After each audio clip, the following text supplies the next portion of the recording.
안녕하세요.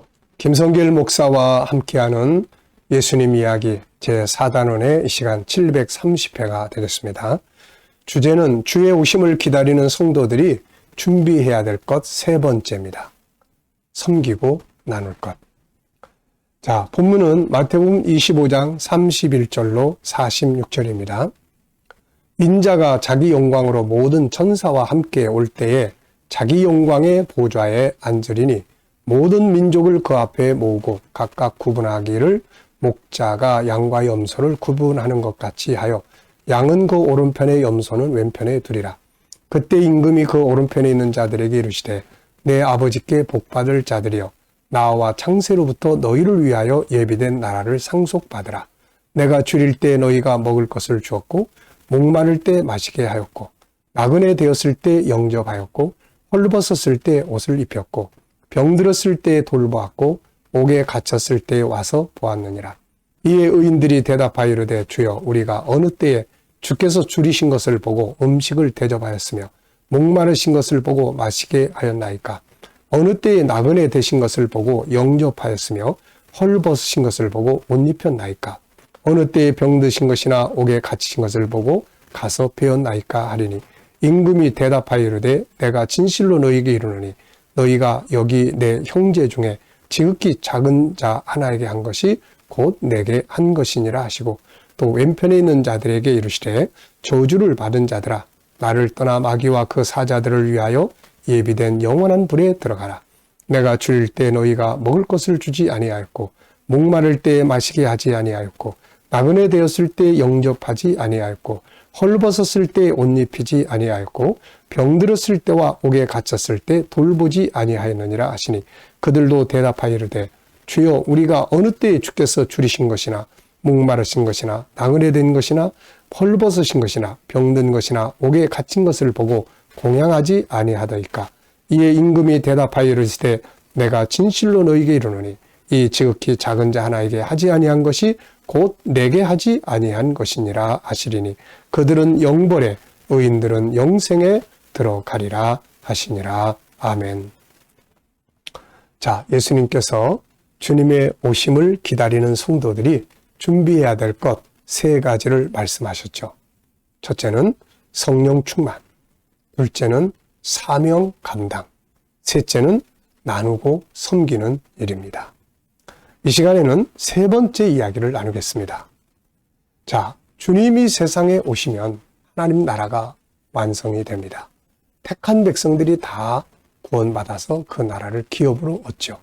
그리고 모든 사람들이 자기 행한 일에 대해서 상과 영광을 받게 됩니다. 자, 그래서 주님은 그 일에 가장 합당한 준비를 하도록 가르쳐 주셨어요. 첫째, 성령 충만. 일단 이 성령 충만함이 있어야 그 나라에 들어갈 수 있어요. 구원받을 수 있단 말이죠. 이게 제일 중요하잖아요. 두 번째, 사명 감당. 각자에게 주어진 재능과 달란트 가지고 천국 운동을 위해서 또 하나님 나라를 위해서 교회 안에 우리에게 맡겨진 다양한 직분들, 집사, 권찰, 장로, 목사, 또 뭐 구역장, 구역 강사, 뭐 여러 가지 교회 안에 하나님 나라의 모형이에요. 이 교회는. 이거 섬기고 또 하는 것이죠. 충성, 맡겨진 사명 충성. 그리고 이제 세 번째가 나눔이에요. 우리가 세상 살아가면서 기독교는 항상 우리가 이 복의 근원, 아브라함한테 약속하시잖아요. 내가 너를 복의 근원으로 삼겠다. 그러니까 우리는 항상 나누고 섬기고 주고 대접하고 이런 꿈을 가지고 살아야 돼요. 항상 남에게 손 벌리고 남에게 대접받고 남에게 빌리고 막 이런 인생관을 갖지 말고 나눠주는.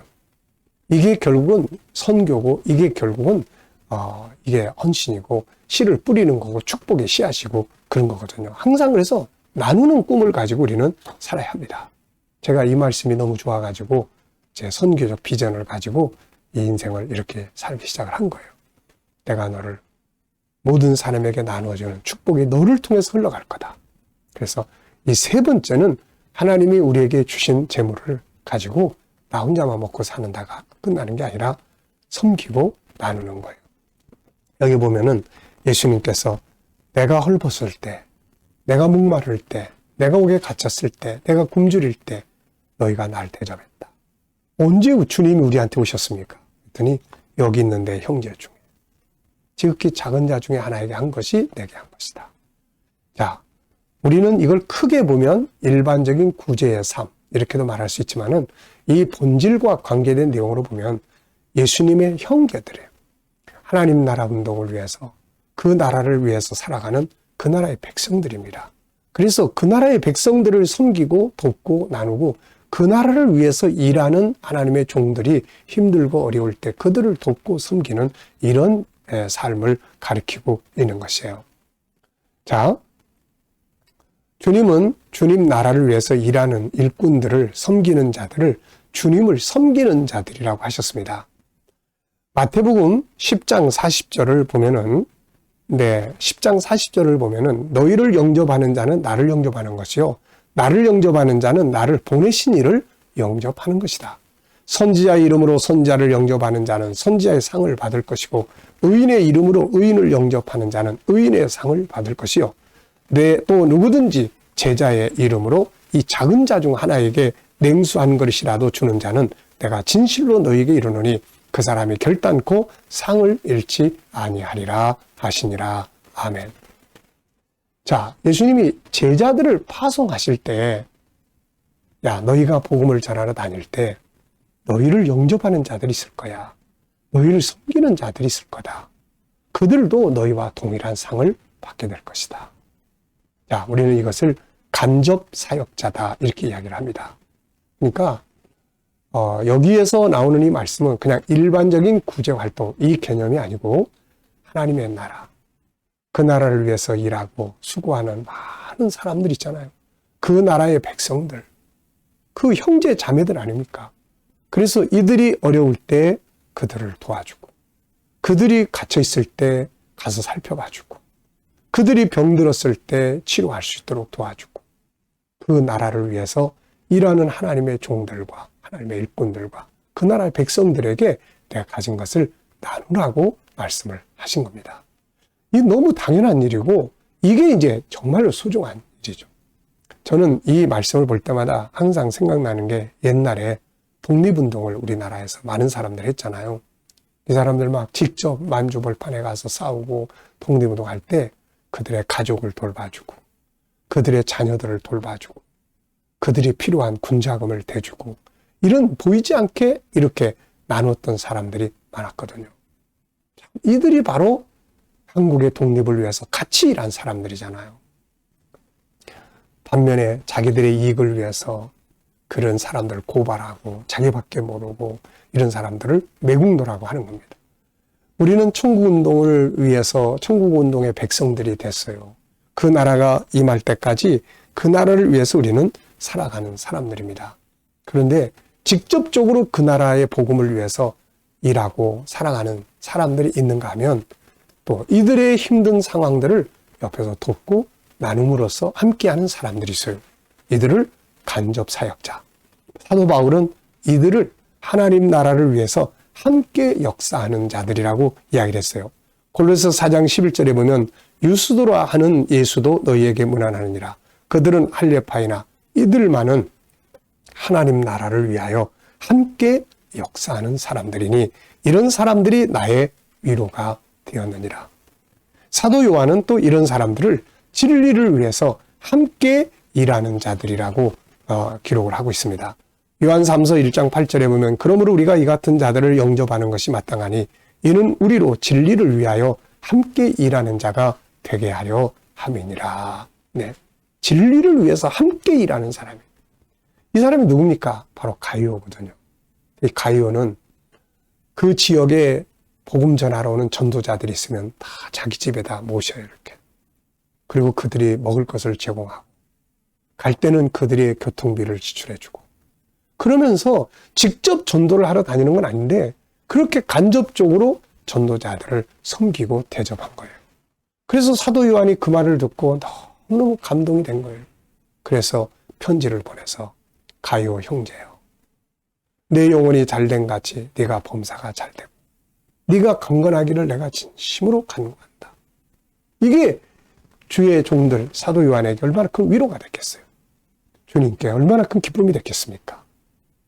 우리가 누가복음 8장을 보면은 예수님의 사역 속에도 이런 나눔을 갖는 동역자들이 많이 있었어요. 은혜 받은 사람들이 예수님 따라다니면서 그 제자들이 먹을 것을 제공하고 그러면서 이제 섬겼던 거죠. 엘리사를 섬겼던 그 수냄 여인, 또 초대교회 때 성도들이 핍박받고 막 사자의 밥이 되고 그래가지고 그러면 이제 그 가족들을 누가 살핍니까? 이거 막 그래서 몰래 가서 물질도 제공해주고 몰래 가서 쌀도 갖다 주고 그러면서 섬겼던 이런 사람들이 참 많았거든요. 이게 그래서 히브리서 10장에서 바울이 그 이야기 하는 거예요. 너희가 이런 형제들을 살피고 했던 것도 다 하나님의 나라를 소망하기 때문에 더 나은 영광을 알고 있기 때문에 이렇게 한 것이다. 자, 여러분, 이들은 모두 주님을 대접하고 섬기는 자들이었습니다. 우리는 하나님의 나라가 임하기까지 이렇게 여러분 물질을 왜 벌어야 될까요? 이렇게 나누기 위해서요. 물질을 더 많이 나누기 위해서 하나님 더 많이 주세요. 더 많이 주세요. 저는 지금도 그런 기도를 하고 있습니다. 하나님, 인생의 마지막 호흡이 끝나는 날까지 항상 누군가를 섬길 수 있고 누군가를 대접할 수 있는 그런 삶을 살도록 하나님 원해 주세요. 이게 아브라함한테 주셨던 창세기 12장 2절 3절의 축복 아닙니까? 여러분, 물질이 나만을 위해서 사용되면 나중에 지내놓고 나면 남는 게 없어요. 그런데 복음을 위해서, 믿음의 사람들을 위해서, 형제들을 위해서, 누군가를 구원하기 위해서 그들이 힘들 때 돕고 했던 것들은 상급으로 남습니다. 예수님 마태복음 10장에서 냉수 한 그릇도 상을 잃지 않을 것이다. 이렇게 말씀했어요. 여러분, 하나님이 주신 소중한 것들이 누군가를 위해서, 하나님 나라를 위해서, 주의 종들과 하나님 나라의 백성들, 형제들을 위해서 작은 것이라도 함께 나누어질 수 있는 그런 삶이 되시기 바랍니다. 이 시간 말씀 여기서 마치겠습니다. 감사합니다.